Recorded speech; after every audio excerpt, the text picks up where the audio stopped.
October 12, The window is 1943. closing. We deploy 23,000 feet immediately. above This sector must be Nazi-occupied secured by France. nightfall. A burning B-17 bomber falls from the sky crew of 10 men staring death in the face. Their escort fighters have already turned back, fuel-depleted mission complete. But one man refuses to leave. Lieutenant James Howell, 24 years old with only 58 minutes of fuel remaining, makes a decision that will defy every rule of warfare. He will stay. He will fight. And if necessary, he will die alongside 9 strangers he has never met. The morning of October 12, 1943 began like any other at RAF Debden, Essex, England. A converted RAF station that had become home to the 56th Fighter Group, the most decorated P-47 Thunderbolt unit in the European theater. At 05:47 hours, the first rays of dawn cut through the English fog, illuminating rows of olive-drab fighters parked wingtip to wingtip along the hardstands. The air smelled of aviation fuel coffee, and the peculiar metallic tang that came before every mission ascent, every combat pilot knew, meant someone might not be coming back. Lieutenant James Michael Howell stood beside his aircraft tail, number 42-7877, nicknamed Jersey Thunder, in white letters beneath the canopy. At 24, he was neither the youngest nor the oldest pilot in his squadron, but he carried something different in his eyes, a quiet intensity that his wingmen had learned to recognize. He had completed 47 combat missions, accumulated 312 flight hours over hostile territory, and shot down 3 German fighters. The math of aerial combat was brutal, and simple average life expectancy for a fighter pilot in 1943 was approximately 11 missions. Howell had beaten those odds 4 times over. "Hey, Jersey!" Captain Tom Matthews called out from across the tarmac, his Brooklyn accent cutting through the morning stillness. "You got that lucky charm of yours." Howell reached into his flight jacket and pulled out a small photograph his younger sister Mary standing in front of their family home in Newark, New Jersey. She was smiling, unaware that her brother carried her image into combat every single day. He kissed the photo once, a ritual he never broke, and tucked it back inside his jacket. Always Cap. Always. The briefing room at 06:15 hours was packed with 68 pilots, navigators, and intelligence officers. Colonel Hub Zemke, commander of the 56th Fighter Group, stood before a large map of Western Europe marked with red and blue pins. The target industrial complexes in Schweinfurt, Germany, ball-bearing factories that were vital to the Nazi war machine. The mission parameters were displayed on a blackboard. Takeoff, 0730 rendezvous with bomber stream 0845 over the English Channel. Escort duration, 2 hours, 15 minutes. Expected enemy resistance, heavy. "Gentlemen," Zemke began, his voice carrying the weight of a man who had sent too many pilots to their deaths. "Today's mission is critical. 8th Air Force is sending 291 B-17s deep into Germany. Intelligence estimates will face between 200 and 300 Luftwaffe fighters. Our job is simple: keep the bombers alive long enough to drop their payloads and get home." He paused, letting the numbers sink in. Every man in that room understood the mathematics. On average, bomber crews faced a 70% casualty rate over the course of 25 missions, the magic number required to complete a tour of duty and go home. Fighter pilots weren't much better off. But orders were orders. "One more thing," Zemke added, his eyes scanning the room. "You stay with your assigned bombers. No hot dogging, no glory runs. Your job ends when they're safely over the channel. Not a minute longer. Understood?" A chorus of "Yes, sir" filled the room. But Howell sat quietly, his jaw set in a way that Matthews noticed. At 0728 hours, 56 P-47 Thunderbolts began their takeoff sequence. The Thunderbolt, nicknamed the Jug by pilots for its bulky jug-like fuselage, was not a graceful aircraft. It weighed 17 to 500 pounds fully loaded, making it one of the heaviest single-engine fighters of the war. But what it lacked in elegance, it made up for in raw power and survivability. Its Pratt & Whitney R2800 double wasp engine produced two 535 horsepower, 8 50 caliber machine guns delivered devastating firepower, and its robust construction could absorb punishment that would shred lighter fighters. Howell's hands moved through the startup checklist with practiced efficiency. Fuel mixture rich throttle cracked 1-inch ignition switch to both energizer engaged. The massive radial engine coughed once, twice, then roared to life with a sound like rolling thunder. He felt the familiar vibration through the stick, the way the entire airframe seemed to come alive beneath him. "Jersey 27, you are cleared for takeoff," the tower controller announced. Howell pushed the throttle forward, and 2,535 horses pulled him down the runway. At 95 miles per hour, the tail lifted. At 120, the wheels left the earth. At 140, he was climbing into a sky that would soon turn into a battlefield. The rendezvous point was 51 degrees north, 1 degree east, just off the Belgian coast. At 0847 hours, Howell spotted them, a formation of B-17 flying fortresses so vast it seemed to stretch from horizon to horizon. 291 heavy bombers, each carrying 10 men and 6,000 pounds of high-explosive bombs, flying in disciplined combat boxes designed to maximize defensive firepower. From a distance, they looked almost peaceful, like a migration of metal birds glinting in the autumn sun. But Howell knew better. Inside each of those bombers were men barely older than himself. Waist gunners, bombardiers, radio operators, pilots, most of them on their first or second mission, terrified out of their minds, but holding formation because that's what you did. You held formation even when every instinct screamed to break away and run. Jersey Flight. This is Boxer Leader. The bomber formation commander's voice crackled through Howell's headset. We have you visual. Take up escort positions. Howell slid his P-47 into position 2,000 feet above and slightly behind the bomber stream. His assigned group was the 390th Bomb Group call sign, Boxer, 18 B-17s flying in 3 6-plane formations. He began the ritual that would define the next 3 hours: scan the sky, check 6 o'clock, scan again, check fuel, scan again. Every 15 seconds, a complete cycle. Miss one scan, and you could miss the fighter diving out of the sun with cannons blazing. At 0931 hours, as the formation crossed into Belgian airspace, the first German fighters appeared, black dots, at 11 o'clock high, diving from 28,000 feet. Focke-Wulf 190s, some of the most lethal fighters in the Luftwaffe arsenal. Bandits 11 o'clock high, Matthews shouted over the radio. Jersey Flight, engage. What followed was a chaos that no training could fully prepare you for. The sky filled with tracer rounds, red from the Germans, white from the Americans. Howell slammed the throttle to full power and pulled into a climbing turn, his Thunderbolt's massive engine screaming. He caught a Focke-Wulf in his gun sight and squeezed the trigger. 8 50 caliber machine guns erupted, sending 100 rounds per second downrange. He saw pieces fly off the German's wing, saw smoke trail behind it as it peeled away. But there were more, always more. The battle lasted 17 minutes, an eternity in aerial combat. When the German fighters finally broke off, returning to base to refuel and rearm, Howell took stock. His flight had lost 2 pilots, including Matthews. 14 bombers had been shot down. He had personally damaged 3 enemy fighters, but confirmed no kills.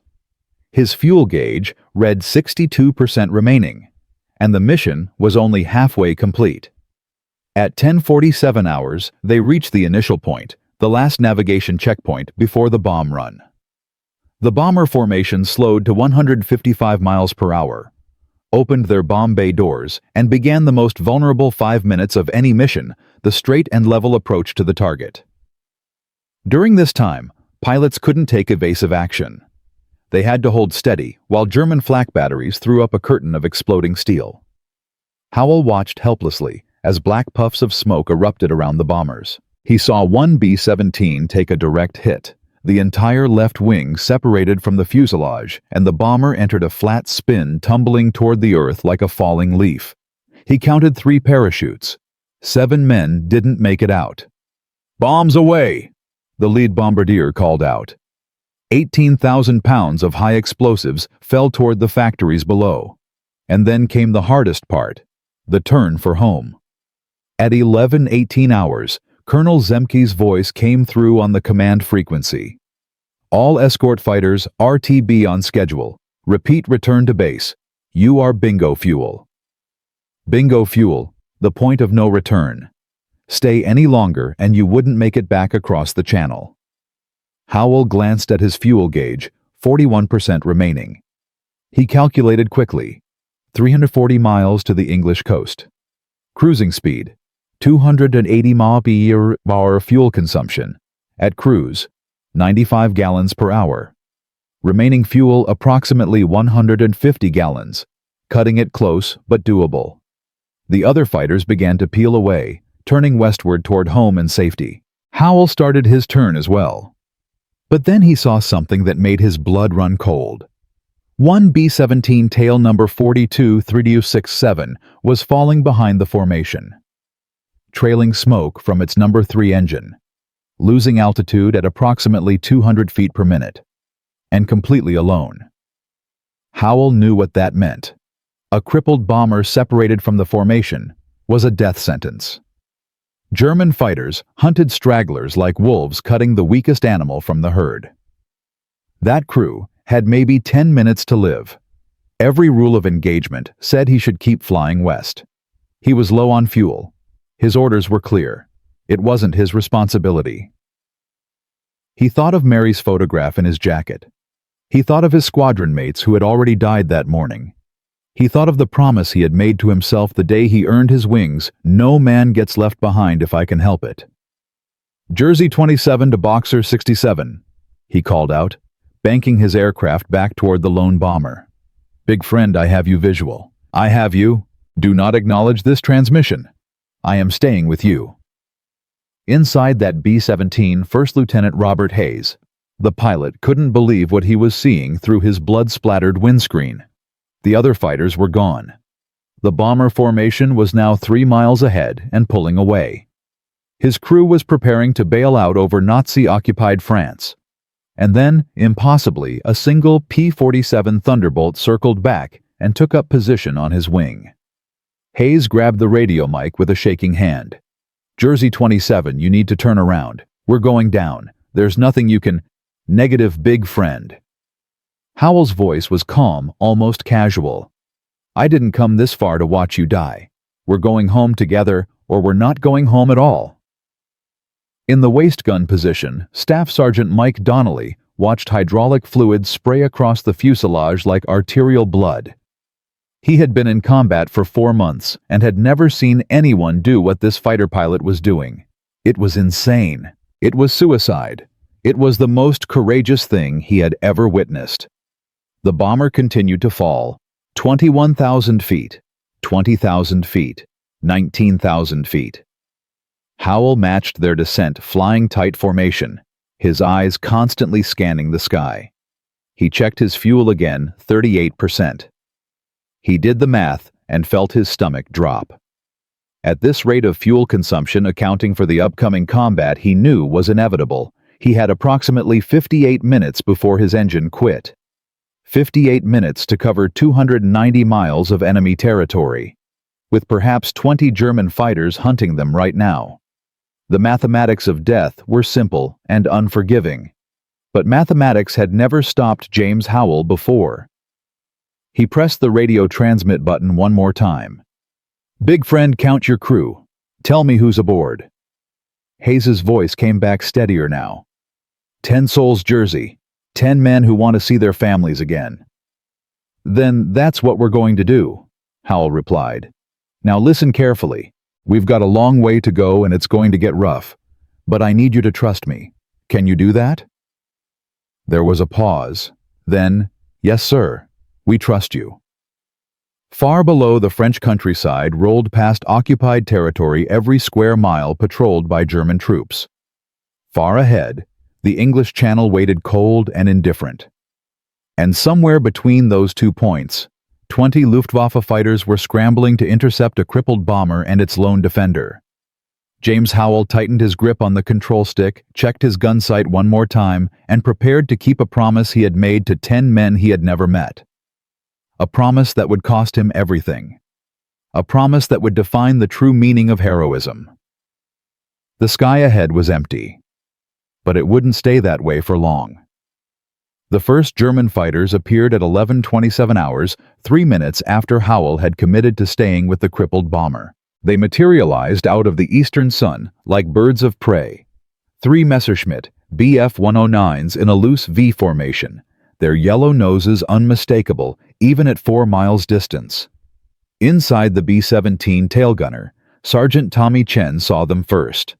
Fighters 6 o'clock level 3 bandits closing fast. Howell's response was immediate. He slammed the throttle forward and pulled into a steep climbing turn, positioning himself between the bombers and the attacking fighters. The P-47's engine screamed as it clawed for altitude. His airspeed indicator climbed past 350 mph. His altitude 18 to 200 feet and dropping with the bomber. Fuel remaining 36%. The lead Messerschmitt opened fire at 200 yards far beyond effective range, but the German pilot wasn't trying to hit anything. He was testing probing, seeing if this lone American would break and run. Howell didn't break. He dove straight at them. "What the hell is he doing?" Bombardier Lieutenant Paul Hendricks whispered from inside the B-17's nose section. He had a clear view of the unfolding dogfight, and what he was witnessing violated every tactical principle he'd been taught. A single fighter charging 3 enemies was suicide. But Howell wasn't charging blindly. He was calculating. The Bf-109 was faster in level flight and could outclimb the Thunderbolt. But the P-47 could outdive anything in the sky, and its 850 caliber guns delivered twice the firepower of a Messerschmitt. More importantly, German pilots had learned to respect the Thunderbolt's killing power. They would flinch. He was betting his life they would flinch. At 800 yards, Howell opened fire. His guns converged in a cone of destruction, each weapon spitting 13 rounds per second. The tracer rounds drew a white line through the sky. He wasn't aiming at the lead fighter, he was aiming at the space between all 3, forcing them to scatter or collide with each other. The German formation broke. 2 fighters peeled left, 1 went right. Howell followed the lone fighter, pulling 6 Gs in the turn. The world grayed at the edges of his vision. Blood drained from his head. He grunted against the pressure, tightening his stomach muscles to keep from blacking out. The German pilot was good. He reversed his turn, trying to get behind Howell. But the Thunderbolt's roll rate was superior. Howell rolled inverted, pulled through, and suddenly he was on the German's tail at 400 yards. He fired a 2-second burst. 50 rounds converged on the Messerschmitt's left wing. The wing folded upward like paper, and the fighter entered a violent spin. Howell didn't wait to see if the pilot bailed out. The other 2 Germans were already repositioning for another attack. "Jersey, break right!" Hayes screamed over the radio. The second Messerschmitt was diving from above cannon fire, stitching the air where Howell had been a heartbeat earlier. Howell broke hard right then, immediately reversed left, a scissors maneuver that bled energy but created separation. The German overshot, pulling up to reacquire. That's when the third Messerschmitt made its move, slashing in from below at the B-17's exposed belly. "Ball turret target, 11 o'clock low!" Chen's voice was high with adrenaline. Staff Sergeant Marcus Webb, cramped in the ball turret beneath the bomber's fuselage, swung his twin 50 calibers toward the threat. But he was too slow. The Germans' 20mm cannons erupted, and Webb felt the impact through the entire airframe, a sound like someone hitting a steel drum with a sledgehammer. Inside the cockpit, Hayes watched his number 2 engine explode. Metal fragments peppered the windscreen. Oil sprayed across the cowling black and thick. The bomber lurched left, and Hayes fought the controls with everything he had. "Number 2's gone, shutting it down, feathering prop." Now they were flying on 2 engines. Their airspeed dropped to 145 kph. Their rate of descent increased to 300 feet per minute. Simple mathematics at this rate, they had 58 minutes before they hit the ground, and they were still 270 miles from the English Channel. Howell saw the second engine die and felt something break inside his chest. Not fear, but a cold fury that made his hands steady and his vision crystal clear. He pulled up hard, gaining altitude, then rolled inverted and dove on the Messerschmitt that had just crippled the bomber. This wasn't tactics anymore. This was rage. He fired from 600 yards and held the trigger down. His guns hammered for 4 seconds, 208 rounds total. The Messerschmitt's canopy shattered. Smoke poured from its engine. The German fighter rolled onto its back and dove toward the earth trailing flame. The third Messerschmitt fled east, apparently deciding that one American pilot willing to die was enough combat for one day. Silence filled the radio for 3 heartbeats. Then Hayes's voice shaking. "Jersey, you just saved our lives." "Copy that." Howell replied, his own voice flat with exhaustion. "I'm not going anywhere." But the truth was more complicated. Howell glanced at his fuel gauge, 31%. He did the math again. At current consumption rate, fighting at full power, he had maybe 45 minutes before his engine quit. And they were 265 miles from safety. Inside the B-17 co-pilot, Second Lieutenant James Morrison was doing his own calculations. "Skip, we're losing altitude too fast. At this rate, we'll be at 10,000 feet before we cross the French coast. We'll be sitting ducks for ground fire." Hayes knew Morrison was right. At high altitude, they had some protection. German flak was less accurate, and their limited fighter escorts could reach them. But down low, every 88mm gun in France would have a clear shot, and there were hundreds of those guns. "Tommy," Hayes called to the tail gunner, "how much ammo we got left?" "Tail positions got maybe 400 rounds. Waist guns are down to 200 each. Ball turrets almost dry, maybe 150. Not nearly enough if the Germans came back in force. And they would come back. Wounded bombers were priority targets." At 11:39 hours, Engineer Sergeant Mike Donnelly crawled aft to assess the damage. What he found made his stomach turn. The 20mm cannon round had torn through the fuselage just aft of the bomb bay, severing hydraulic lines and ripping a hole large enough to stick his head through. Hydraulic fluid was everywhere, coating the interior like blood. The temperature inside the aircraft was dropping fast, at 17,000 feet. Outside air temperature was minus 15 degrees Fahrenheit, and now that cold was pouring through the hole. "Skipper, we got a problem." Donnelly reported, his breath forming clouds. "Hydraulics are gone. We've got no brakes, no flaps. Landing's gonna be rough." "If we make it that far," Morrison muttered. Hayes shot him a look. "We're making it. Jersey's with us." But Howell was fighting his own battle. His fuel gauge now read 29%. His fingers were going numb despite his flight gloves. The P-47's cockpit heater was inadequate at best, and he'd been flying combat for nearly 2 hours. His right shoulder ached from wrestling the control stick during high-G maneuvers. And he was alone. No wingman, no support, just him and a sky full of enemies. At 11:48 hours, radio operator Sergeant David Cohen picked up German radio chatter on the emergency frequency. He spoke enough German to understand the general meaning. "Damaged bomber grid reference, Echo 7, descending through 16,000 feet. Single escort fighter, scrambling 6 fighters from Abbeville." Cohen's voice was steady when he relayed the information. "Jersey, we've got incoming. They're sending 6 more. 6 fighters. Howell had 400 rounds remaining, about 12 seconds of continuous fire. He'd already burned through 2/3 of his ammunition. The mathematics were clear. He couldn't shoot his way through 6 fresh fighters. "How long until they reach us?" Howell asked. 15 minutes, maybe less." 15 minutes. Howell checked his position. They were over northeastern France, approximately 40 miles from the coast. Below, he could see the patchwork of occupied villages' roads, packed with German military vehicles, rail lines carrying supplies to the Atlantic Wall. Every square mile was enemy territory. "Big friend," Howell transmitted. I need you to give me everything you've got. Redline those engines. We need to make the coast before those 6 fighters arrive.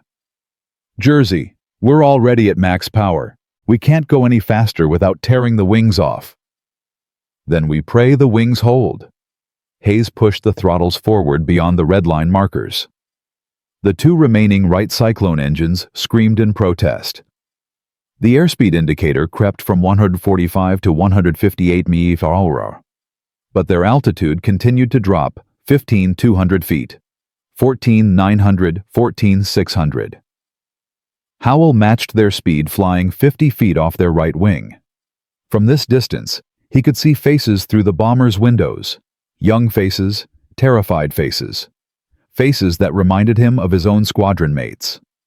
In the waist gun position, Donnelly caught Howell's eye and raised his hand in a small wave. Howell nodded back. At 1156 hours, Bombardier Hendricks spotted them first, 6 dark specks at 2 o'clock high descending from 20,000 feet. The new German formation was flying in pairs, a classic Luftwaffe tactic, with 1 fighter engaging while his wingman covered. 6 bandits, 2 o'clock high closing fast. Howell's mouth went dry. This was it. This was the moment where mathematics became prophecy. 6 against 1 with limited ammunition, nearly empty fuel tanks, and 35 miles still to go. The smart play was to run dive for the deck, use the Thunderbolt's speed advantage, and save himself. But he had made a promise. And James Howell had never broken a promise in his life. Big friend, when they attack, I'm going to pull them away from you. Don't change course, don't slow down, just fly straight for that coast. Understood? Jersey, you can't fight 6 fighters alone. I'm not fighting them, I'm distracting them. There's a difference. Hayes wanted to argue, wanted to tell this crazy fighter pilot that he'd done enough, that 10 men weren't worth 1 man's life. But the words stuck in his throat because they both knew the truth. Hayes would have done the same thing. The German fighters attacked in 2 waves.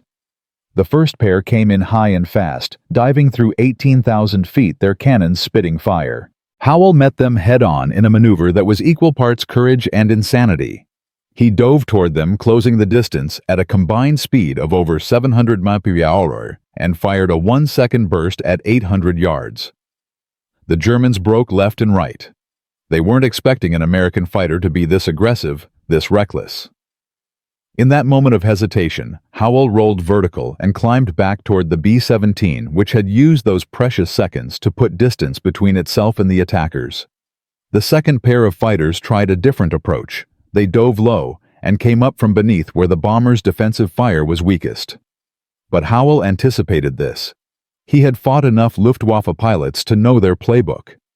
He rolled inverted and dove, coming down on top of the climbing fighters. He fired again, a 3-second burst that turned his remaining ammunition into a storm of lead. 1 German fighter took hits along its fuselage. Smoke poured from its engine.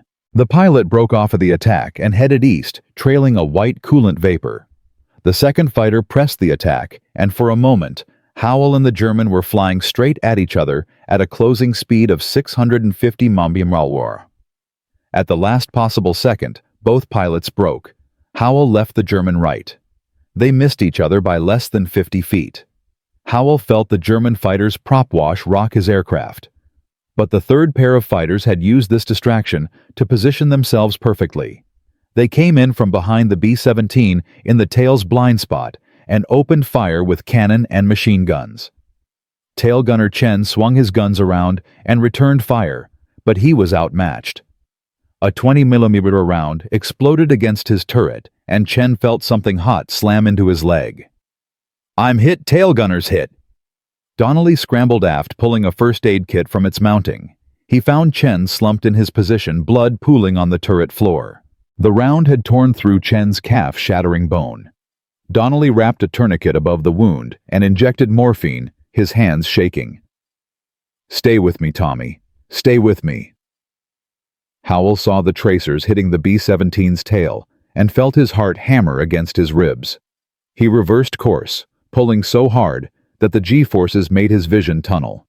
He came around on the attacking fighters from behind, but his guns were nearly empty. He fired anyway, a 1-second burst, maybe 40 rounds total. It wasn't enough to down a fighter, but it was enough to make them break off. The fourth and final pair of fighters circled above looking for an opening. But something had changed. The German pilots were being cautious now, unwilling to press home their attacks. They had seen 3 of their comrades damaged or destroyed. They had seen an American pilot fight with a ferocity that bordered on madness. And they were running low on fuel themselves. At 12:03 hours, the remaining 4 German fighters broke off and turned east back toward their bases. They would return, Howell knew. They would refuel, rearm, and come back. But for now, the sky was clear. Howell checked his instruments. Fuel 19%. Ammunition 90 rounds remaining. Altitude 13,800 feet. Distance to coast 22 miles. His hands were shaking now, the adrenaline wearing off. He looked at the B-17 beside him, trailing smoke from 2 dead engines, hydraulic fluid streaming from its wounds, and realized something profound. They were going to make it to the channel. Against all odds, against all logic, they were going to reach the water. But then what? The bomber couldn't maintain altitude on 2 engines. They would have to ditch in the channel, and ditching a B-17 in rough seas was barely controlled catastrophe. Most crews didn't survive water landings. Jersey. Hayes transmitted, his voice heavy with a truth they both understood. We're not going to make it to England. We'll have to ditch in the channel, maybe 10 miles offshore. You should leave us now. Save your fuel. Get yourself home. Howell looked at his fuel gauge. Hayes was right. If he turned back now, flew a straight course, he might make it to the English coast with fumes in his tanks. But if he stayed with the bomber until they ditched, if he circled overhead until rescue arrived. He did the math one final time. And then he made peace with it. Negative, big friend. I told you we're going home together or not at all. I'm ditching with you. There was a long silence on the radio. Then Hayes, his voice breaking. You'll die out here, Jersey. The water's 50 degrees. You won't last 20 minutes. Then we'd better hope rescue shows up in 19. In the waist gun position, Donnelly heard the exchange and felt tears freezing on his cheeks. This fighter pilot, this stranger whose face he'd never seen, whose name he didn't even know, was choosing to die alongside them. It made no tactical sense. It violated every rule of military logic. And it was the most human thing Donnelly had ever witnessed. The French coast appeared ahead, a thin brown line separating earth from sea. The English Channel beyond was gray, and restless whitecaps visible even from 12,000 feet. They crossed the beach at 12:09 hours, leaving occupied Europe behind. But they were falling fast now, 11,000 feet, 10,500, 10,000. Howell formed up tight on the bomber's right wing. Through the cockpit window he could see Hayes and Morrison working frantically, preparing for the water landing. In the back, the crew was throwing out everything that wasn't bolted down: machine guns, ammunition, oxygen bottles, anything to reduce weight. Jersey. Hayes transmitted one last time. I don't know why you stayed with us, but I want you to know. We'll never forget this. Howell smiled, though no one could see it behind his oxygen mask. Just make sure you tell my sister I kept my promise. Tell her I didn't leave anyone behind. The water rose up to meet them, cold and indifferent. And 2 aircraft, 1 bomber carrying 9 wounded men, and 1 fighter pilot who refused to let them die alone, prepared for a landing that would either save them all or kill them all. Yet in that moment, suspended between sky and sea, between life and death, something miraculous lived in the hearts of 10 men who understood that courage was not the absence of fear, but the refusal to let fear choose your actions. At 12:14 hours, Hayes began the ditching checklist, a procedure every bomber pilot had memorized, but prayed never to use. His hands moved through the steps with mechanical precision, even as his mind screamed that this was insane, that they should bail out while they still had altitude, that asking 10 men to ride a 65,000-pound aircraft into the ocean was asking them to die. Crew, prepare for ditching. Cinch your May Wests tight. Remove helmets and oxygen masks. Brace positions on my command. Morrison's voice was steady, though his knuckles were white on the control yoke. Airspeed 135, altitude 200 feet, rate of descent 400 feet per minute, 20 minutes to impact. In the back, Donnelly finished securing Chen's tourniquet and moved through the fuselage, checking each crew member. Navigator Lieutenant Frank Costello had his chart table folded, away his map stuffed into his flight jacket documents. He hoped to save evidence of a mission he prayed someone would remember. Radio operator Cohen had already sent 3 SOS signals on the emergency frequency, transmitting their position to any Allied rescue vessel within range. Ball turret gunner Webb had cranked his turret to the neutral position and climbed up into the fuselage, his face gray with the knowledge of what came next. "Mike," Webb said quietly, grabbing Donnelly's arm. "My wife's pregnant. She doesn't even know yet. I found out 2 days before this mission." Donnelly met his eyes. "Then you tell her yourself when we get back. You hear me? You're going to tell her yourself." 50 feet off their wing, Howell was doing his own calculations. Water ditching in a P-47 was considered survivable if you hit at the right angle, at the right speed with the canopy open. The aircraft would sink in 30 seconds, maybe less.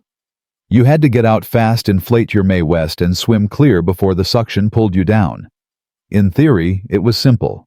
In practice, pilots drowned. His fuel gauge read 14%. His engine would quit in approximately 12 minutes. The mathematics had finally caught up with him.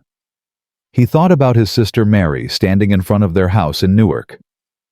He thought about the letter he'd written her 3 weeks ago, the one she'd receive if he didn't come back. "If you're reading this, it means I kept my promise to never leave a man behind.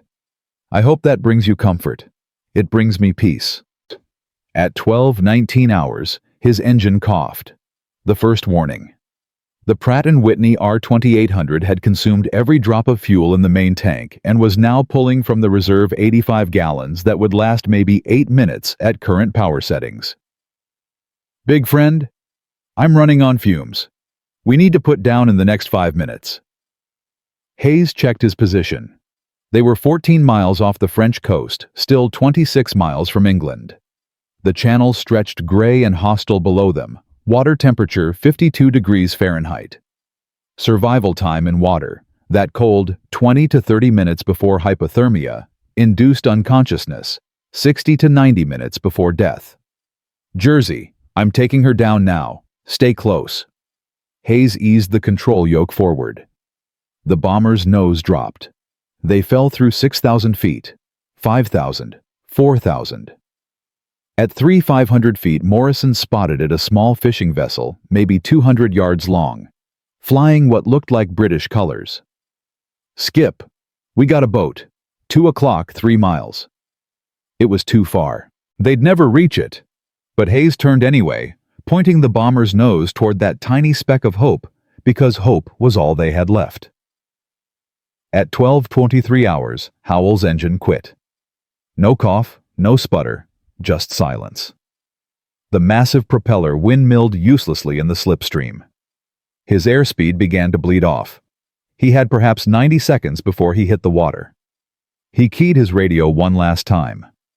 "Big friend, I'm going in. It's been an honor." "No!" Hayes shouted, his composure finally breaking. "Jersey, wait for rescue circle in your chute." But Howell wasn't bailing out.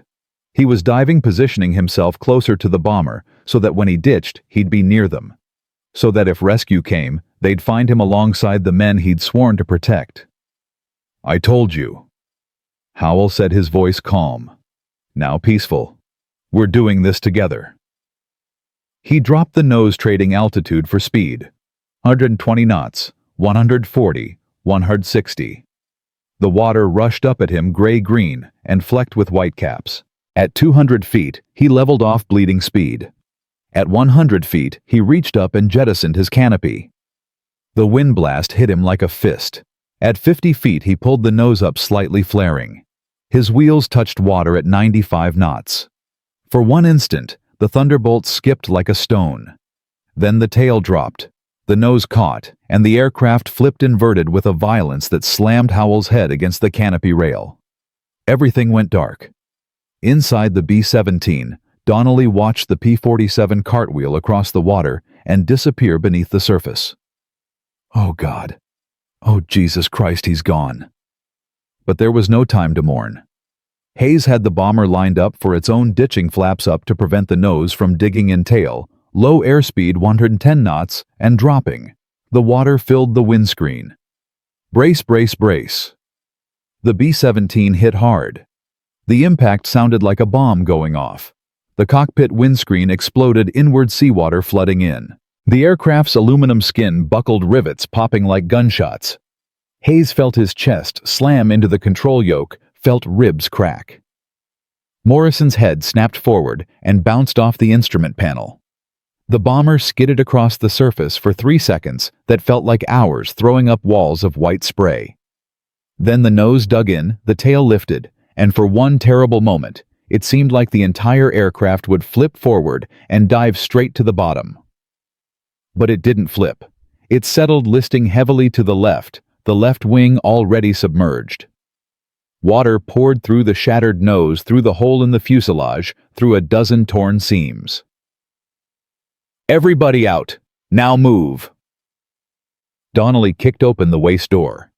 Freezing water was already knee-deep inside the fuselage. He grabbed Chen, threw the wounded gunner's arm over his shoulder, and pushed him through the door. Webb went next, then Costello, then the rest of the crew, tumbling into water so cold it felt like knives. In the cockpit, Morrison was unconscious, blood streaming from a gash on his forehead.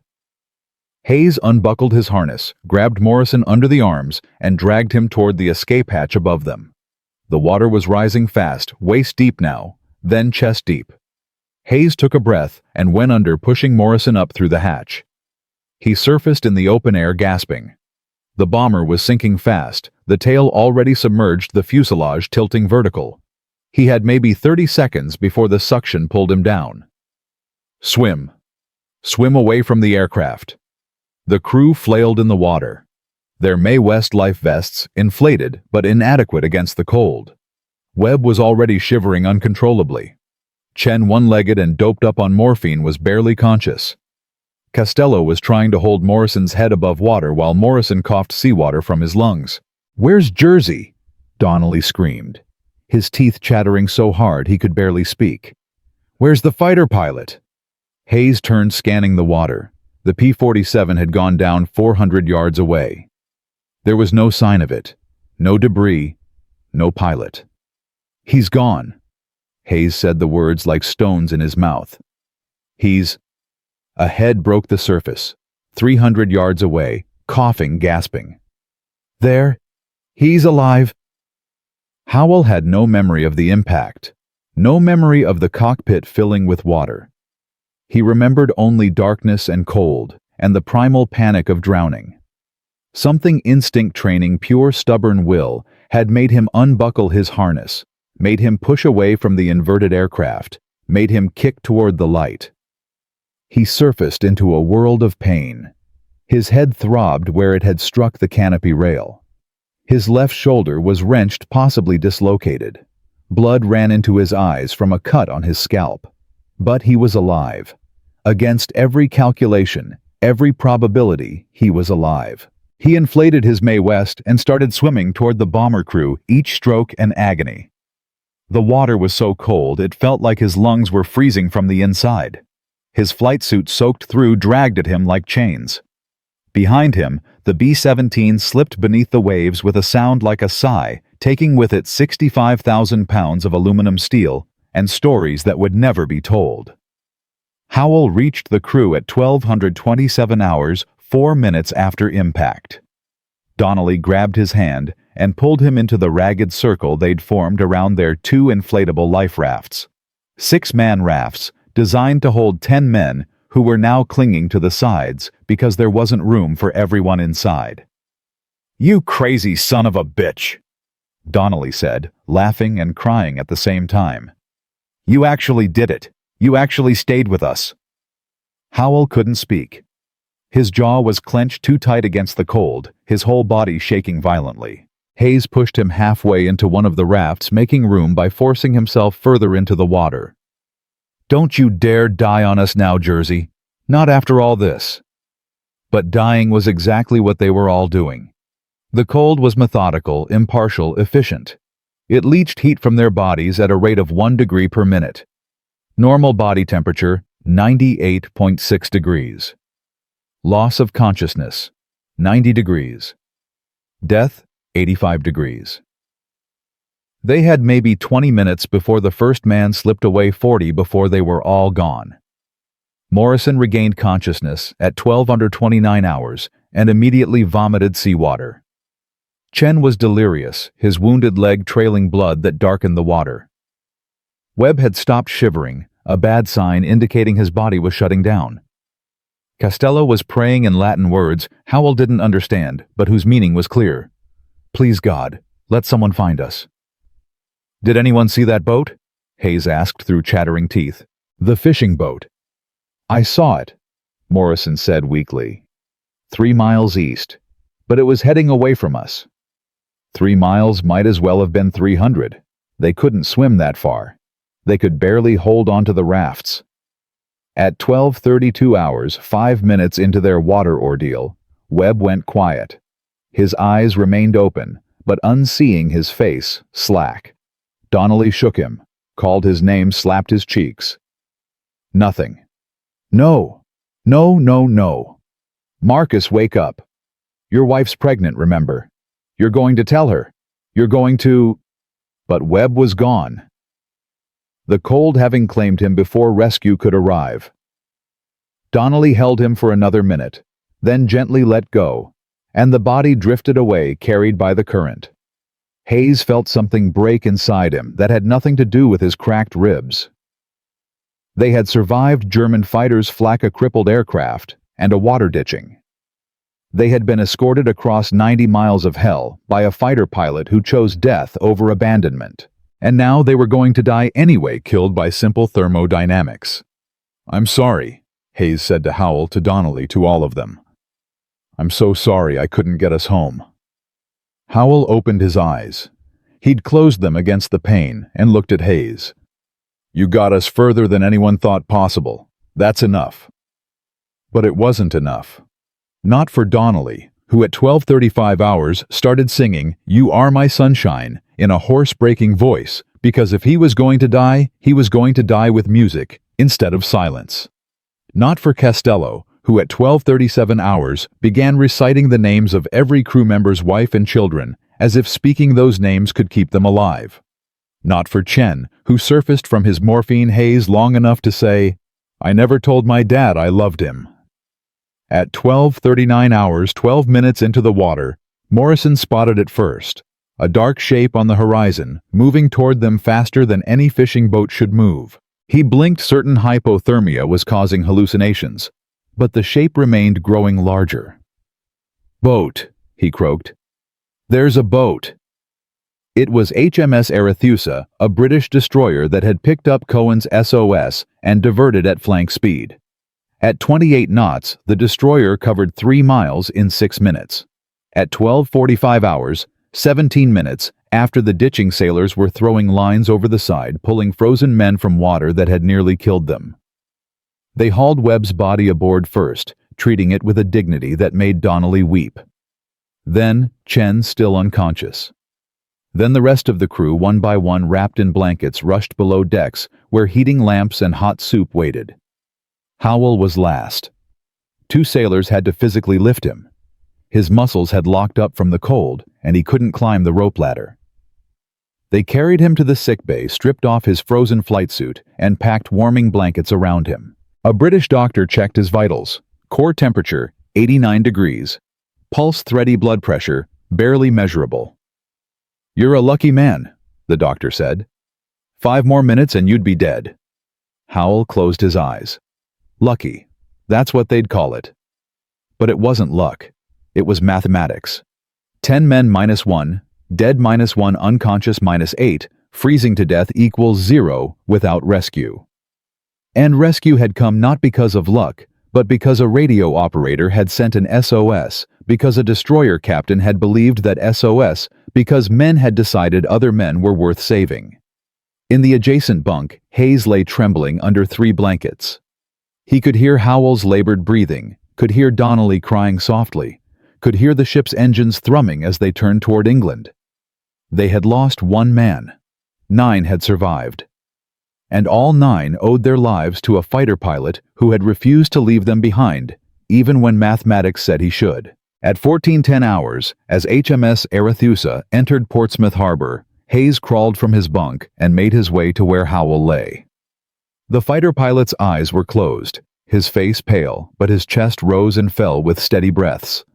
Hayes sat on the floor beside the bunk, too weak to stand. He didn't say anything. There were no words adequate for what Howell had done.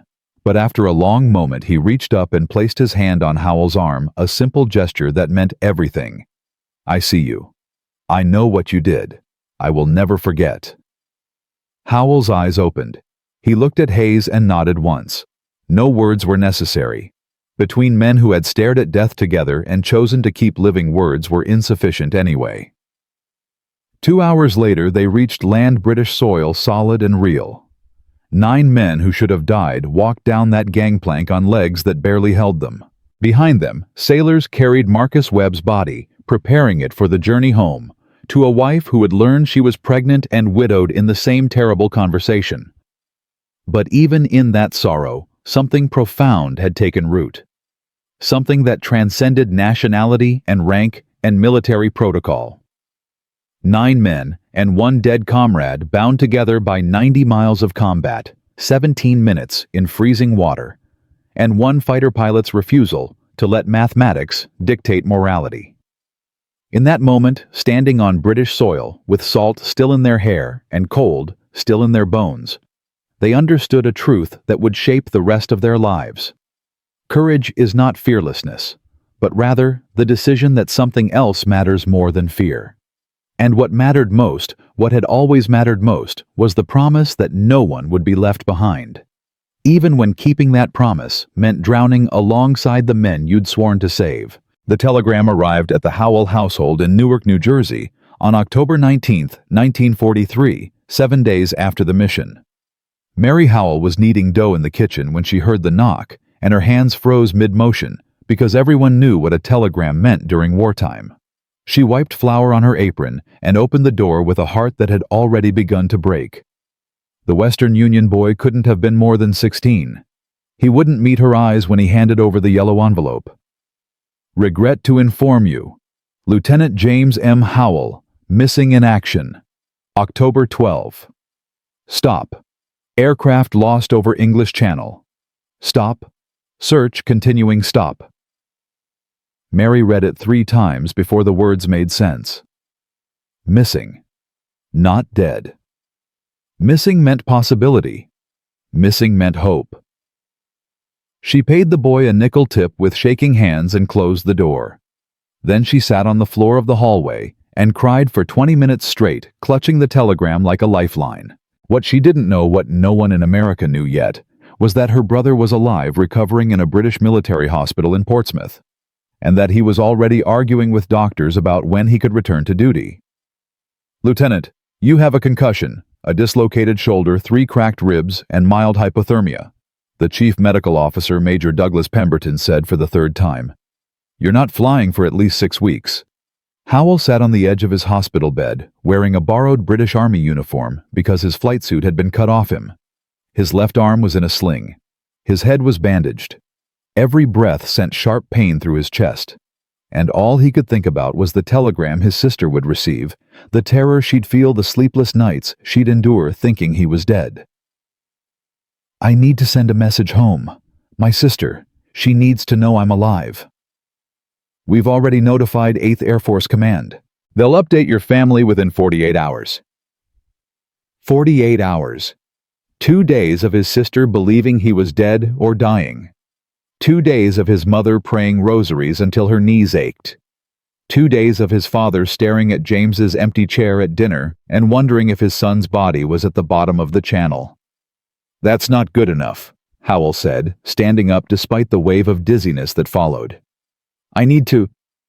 The door to the ward opened, and Hayes walked in, followed by Donnelly and 5 other crew members. They looked terrible faces, still pale from cold exposure, eyes haunted by what they'd survived. But they were alive and standing, and that was something. "Jersey," Hayes said quietly, "we heard you were awake." Howell sat back down, suddenly exhausted. "You guys should be resting." "So should you," Donnelly replied. "But here we are." There was an awkward silence. These men had never met before October 12th. They had no shared history, no common background. Hayes was from Ohio, a farmer's son who'd joined the Army Air Force to escape the Depression. Donnelly was from Boston, Irish Catholic third-generation American. They should have been strangers. But they weren't strangers anymore. They were bound by something deeper than friendship, a debt that could never be repaid, only honored. "We wanted to say thank you," Hayes said finally. "We wanted to say it in person, not in some official report." Howell shook his head. "You don't need to thank me. I was just doing my job." "No," Donnelly interrupted, his voice hard. "Your job ended when you ran out of fuel. Your job ended when your orders said to turn back. You stayed because you chose to stay. And Marcus Webb would be alive if it weren't for you giving us those extra minutes. We'd all be at the bottom of the channel if you hadn't—" His voice broke. He wiped his eyes roughly with the back of his hand. Hayes stepped forward. "We're going to make sure people know what you did. We're writing sworn statements for your commander. All of us.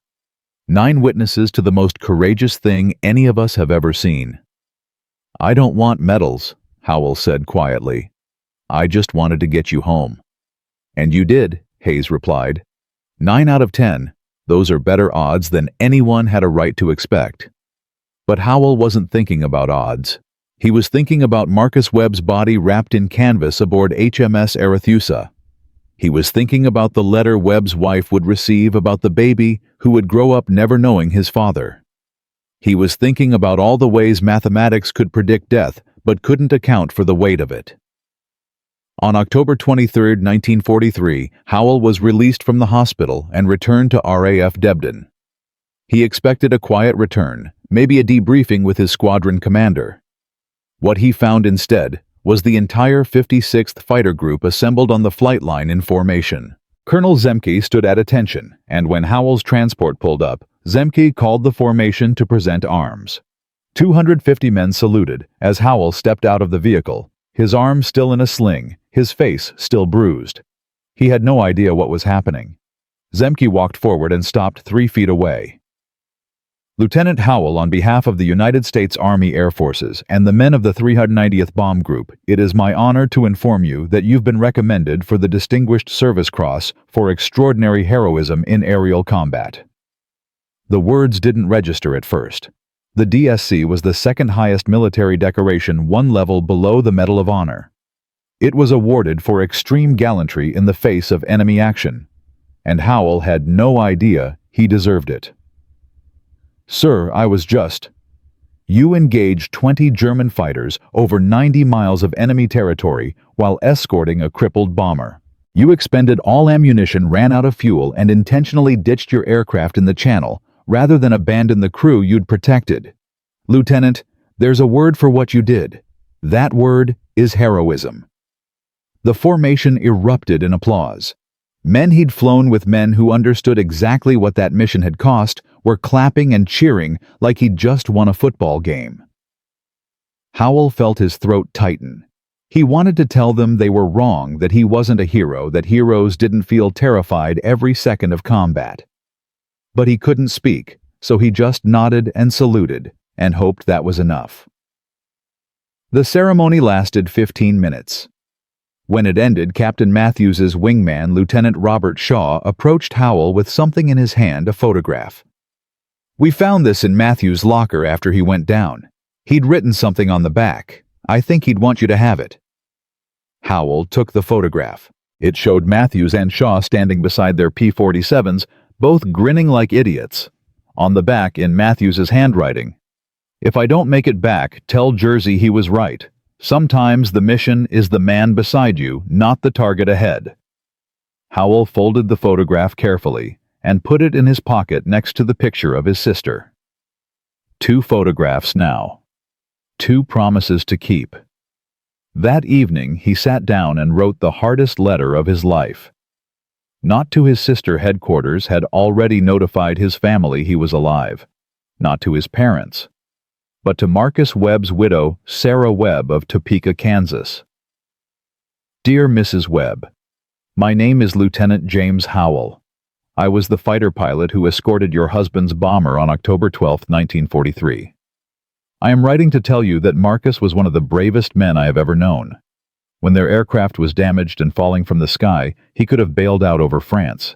He chose to stay with his crew. When they ditched in the channel, he helped pull 2 wounded men from the sinking aircraft before seeing to his own safety.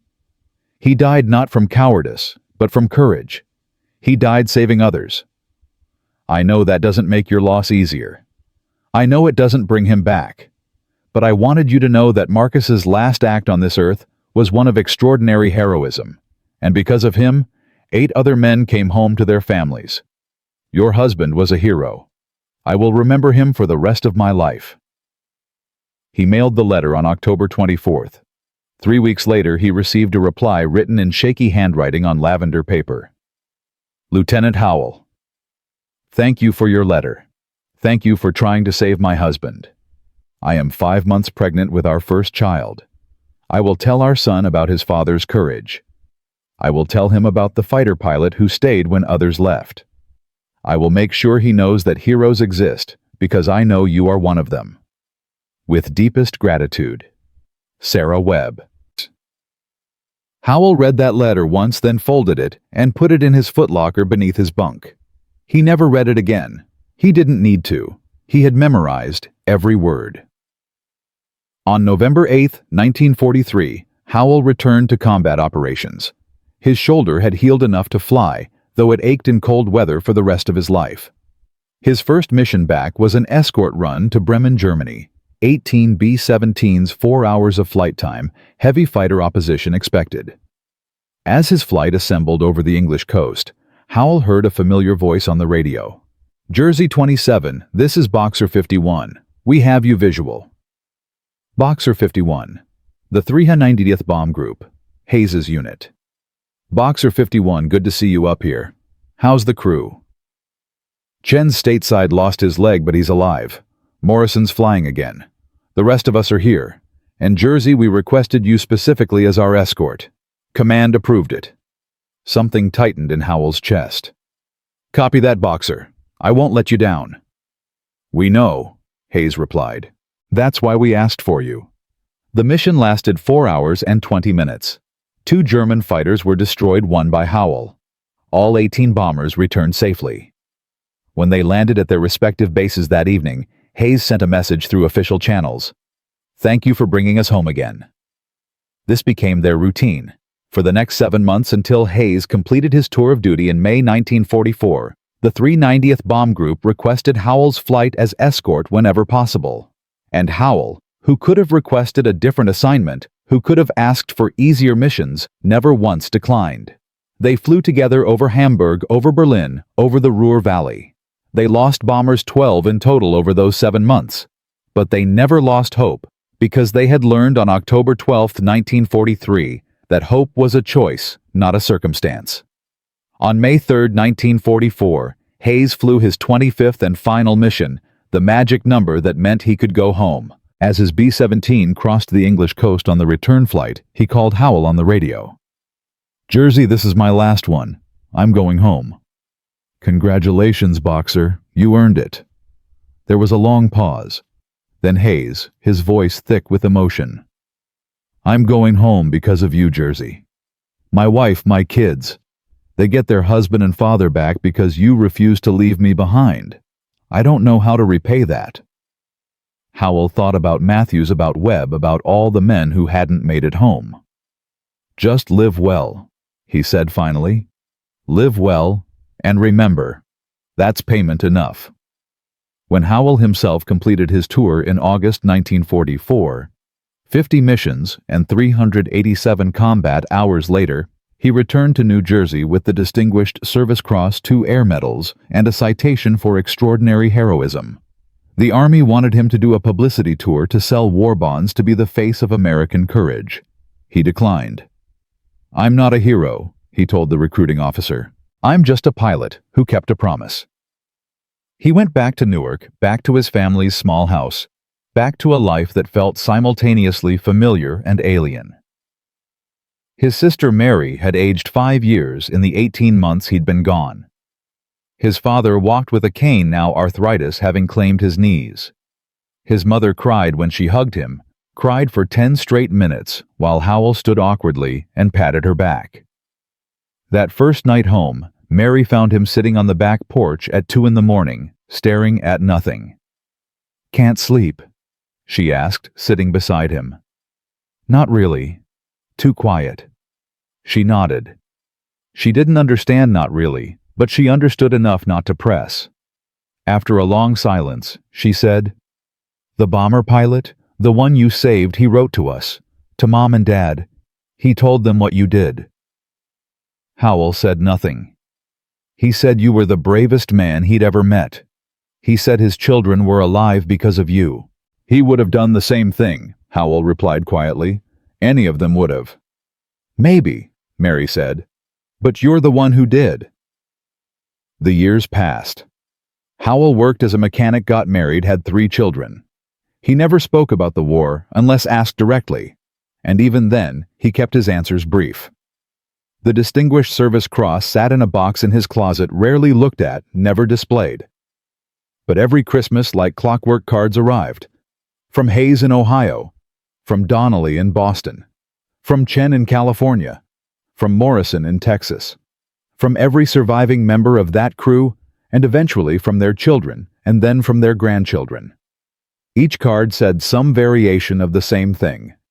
"Thank you for bringing Dad home. Thank you for giving us our family."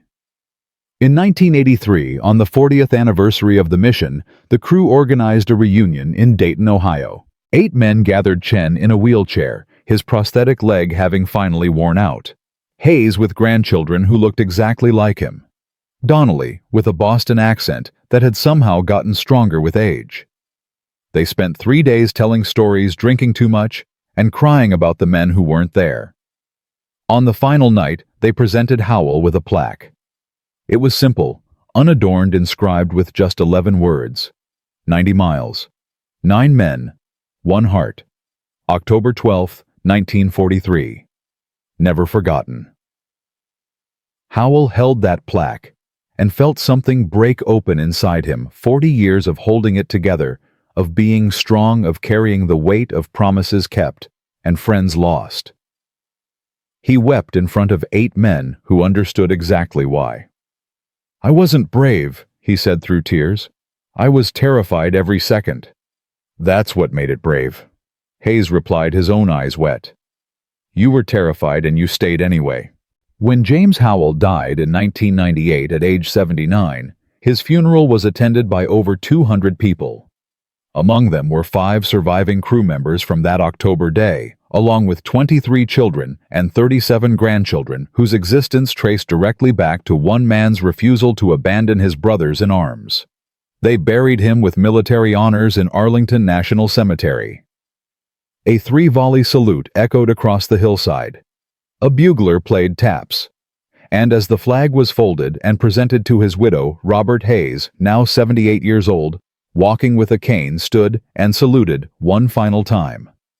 Later at the reception, Hayes's granddaughter asked him, "Grandpa, why are you crying? Did you know him well?" Hayes looked at this beautiful young woman who existed because a fighter pilot had chosen mathematics of the heart over mathematics of survival. "Sweetheart," he said softly, "I knew him for 17 minutes in freezing water and 90 miles of hell, and he's the reason you're here today." The gratitude didn't end with Howell's death. It lived on in every Christmas card still sent to his widow. It lived on in the scholarship fund established in his name at the Air Force Academy. It lived on in the memories passed from grandparents to grandchildren, stories of a man who proved that heroism isn't the absence of fear, but the triumph of love over it. And on October 12th of each year, without fail, flowers appeared on Howell's grave, 9 bouquets representing 9 men who came home because one man refused to let them die alone. The flowers continued long after memory should have faded. Every October 12th, without exception, 9 bouquets appeared on James Howell's grave in Section 60 of Arlington National Cemetery, one for each man who survived, because he refused to calculate survival in terms of self-preservation. But the true story of what those flowers meant didn't fully emerge until 2003, 60 years after the mission, when Sarah Webb's son, the child she had been carrying when his father died, stood before a gathering at the Air Force Museum in Dayton, Ohio. His name was James Webb, named not for his father Marcus, but for the fighter pilot who had tried to save him. My mother told me about Lieutenant Howell when I was 7 years old. James Webb said, his voice steady despite the weight of what he carried.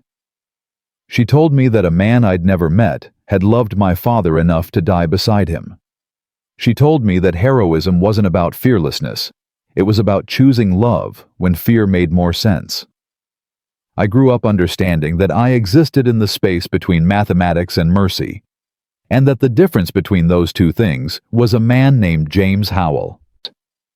The audience comprised of military historians, veterans, and 3 surviving family members from the original crew sat in absolute silence. This was not a memorial service. This was something deeper, an accounting of debts that transcended mortality.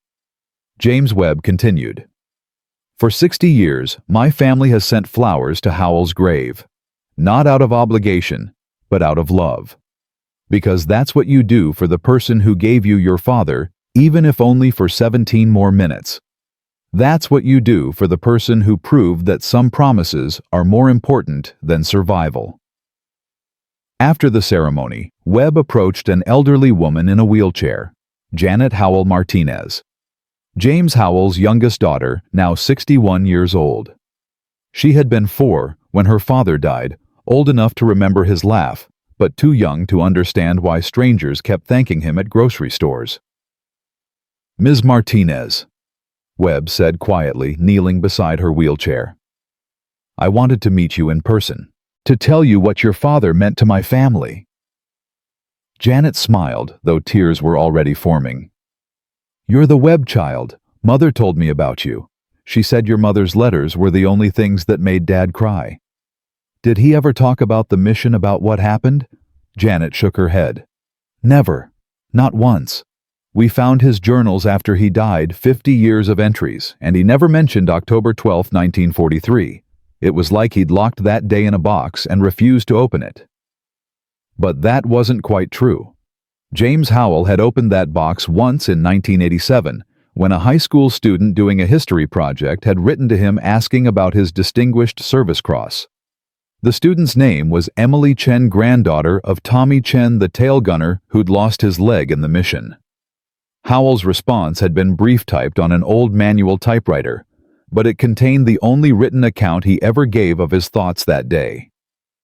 "You asked why I stayed when I could have left. The answer is simple. I stayed because leaving would have meant living with the knowledge that I'd chosen my own life over theirs.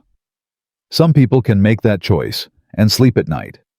I'm not one of them. So I stayed not because I was brave, but because I was afraid of who I'd become if I left." Heroism, if that's what you want to call it, is just the refusal to abandon your own humanity when abandoning it would be easier. Emily Chen had framed that letter and hung it in her home in Sacramento. When she learned of Howell's death in 1998, she drove 400 miles to attend his funeral, bringing with her that framed letter and a photograph of her grandfather in his flight suit, standing on one leg with a prosthetic visible beneath his rolled-up pant leg. At the funeral, she had stood before the assembled mourners and read Howell's words aloud. When she finished, Robert Hayes, 83 years old, dying of cancer, with perhaps 6 months left to live, had risen from his seat and walked to the front. "I want to add something to what James wrote," Hayes said, his voice weak but clear. "He said he stayed because he was afraid of who he'd become if he left. But I'll tell you who he became by staying. He became the man who taught 10 strangers that love is an action, not a feeling. He became the man who showed us that promises matter more than survival. And he became the reason that 23 children and 37 grandchildren exist today. Hayes paused, overcome. Then he continued. James Howell saved my life on October 12, 1943. But he also saved something more important. He saved my faith in humanity. When I came home from the war, I'd seen too much death, too much hatred, too much proof that humans were capable of bottomless cruelty. But I'd also seen James Howell refuse to leave us behind, and that one act of irrational love was enough to counterbalance everything else. He reminded me that we're more than our worst impulses. We're also capable of our best ones. Hayes died 4 months later in February 1999. His obituary mentioned his 50 years as a teacher, his 3 children, his 8 grandchildren. But the final paragraph read, Robert attributed his long and meaningful life to Lieutenant James Howell, the fighter pilot, who refused to abandon him over the English Channel in 1943. Robert's final words to his family were, Tell Jersey I kept my promise too. I lived well. The promise Hayes referred to was one he'd made in 1944, standing on the tarmac at RAF Debden after completing his final mission. Howell had told him to live well and remember, and Hayes had spent 55 years doing exactly that.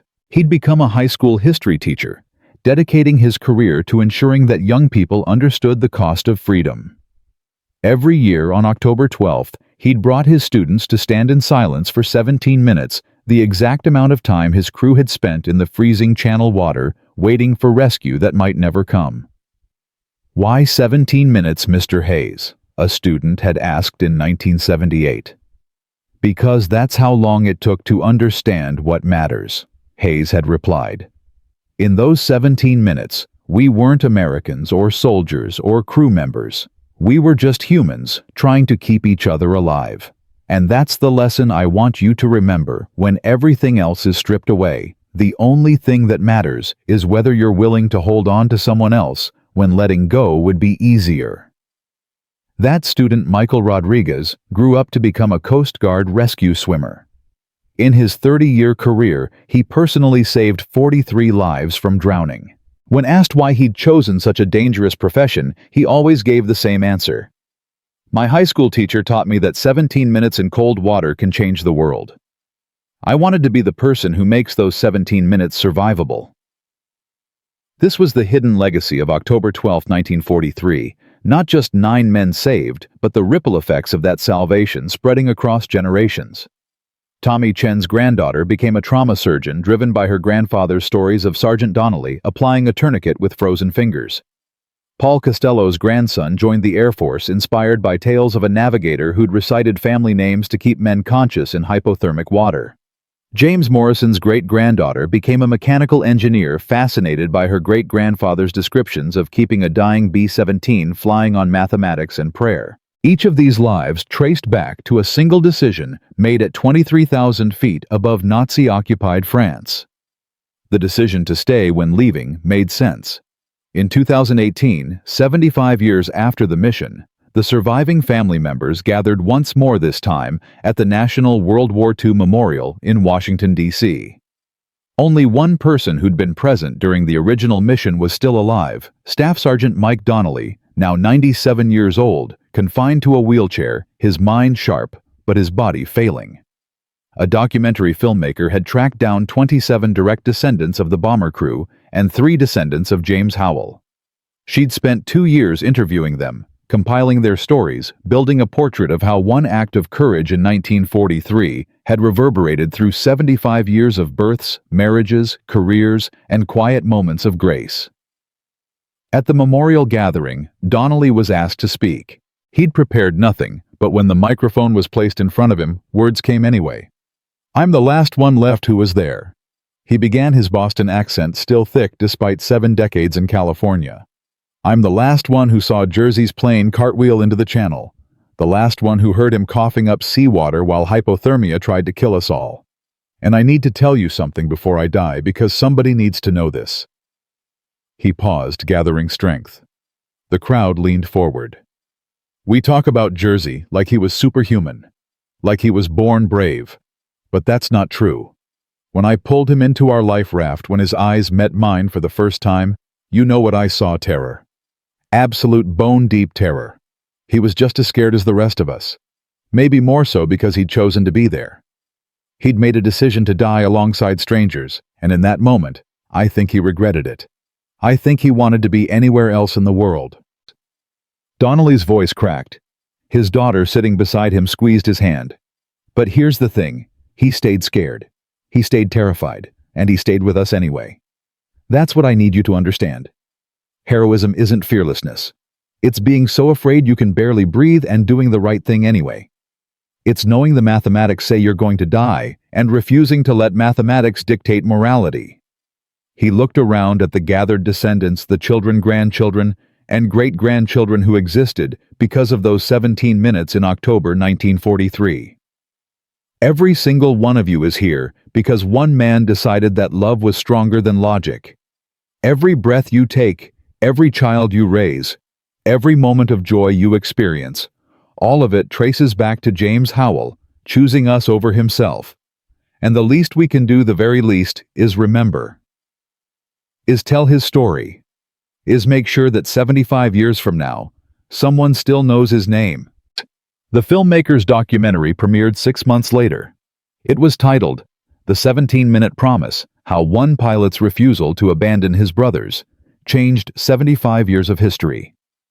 The film opened with footage of Howell's grave in Arlington, those 9 bouquets visible in the foreground. Then it pulled back to reveal something extraordinary. Behind the 9 bouquets were 27 others, one from each descendant who'd traveled to place flowers there. The documentary ended with a simple dedication for James Michael Howell, who taught us that the highest form of love is staying when leaving makes sense. But perhaps the most powerful moment came not in the film itself, but in its aftermath. A 15-year-old boy in Portland, Oregon, watched the documentary for a school assignment. His name was Marcus, named after the great-grandfather he'd never met. Marcus Webb, the ball turret gunner, who died in the Channel despite Howell's best efforts. Marcus had grown up hearing fragments of the story, but the documentary made it real in a way family legends never could. He watched the footage of Howell's P-47 cartwheeling into the water. He heard the survivors describe the cold, the fear, the certainty of death. And he understood, perhaps for the first time, that his existence was not inevitable.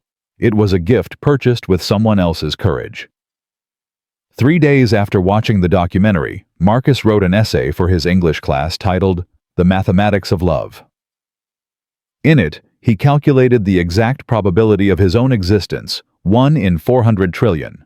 The standard odds for any human birth multiplied by the near-zero probability that his great-grandfather's bomber would survive, multiplied by the infinitesimal chance that a fighter pilot would abandon his own safety to protect strangers. By all rights, Marcus wrote, I should not exist. My great-grandfather should have died on October 12, 1943, and my grandfather should never have been born, and my father should never have existed, and I should be nothing but a possibility that never manifested. But I am here. I am breathing. I am writing these words. And I am here because 75 years ago, a man I never met decided that mathematics was less important than mercy.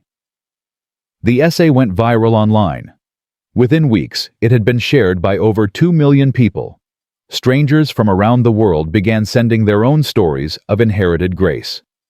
The grandfather who'd been saved by a blood transfusion from an anonymous donor. The grandmother who'd survived childbirth because a nurse worked a double shift. The parent who'd lived through a car accident because a passerby stopped to help. The common thread in every story was this: we are all here because someone somewhere chose love over logic. We are all descendants of mercy. Mike Donnelly died 3 weeks after the documentary premiered. He was 98 years old. His final words to his daughter were simple. Tell Jersey I'm coming. Tell him we've been keeping his promise. Tell him we lived well.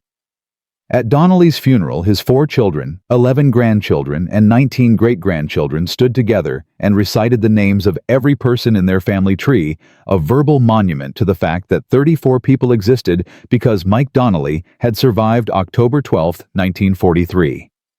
Then they recited one more name, James Michael Howell. "He's family too," Donnelly's daughter explained. "Dad always said so. He said Jersey became family the moment he refused to leave. Blood doesn't make family. Love makes family. And Jersey loved us enough to die for us." Today, if you visit Arlington National Cemetery on October 12th, you'll find something extraordinary at James Howell's grave. Beyond the original 9 bouquets, beyond the 27 from direct descendants, there are hundreds more placed by strangers who heard the story and wanted to say thank you to a man they never met. Parents who want their children to know that heroism is real. Veterans who understand the weight of promises kept. Ordinary people who need to believe that love can triumph over fear. And if you look closely at the cards attached to those flowers, you'll see a recurring phrase, "You taught us how to stay."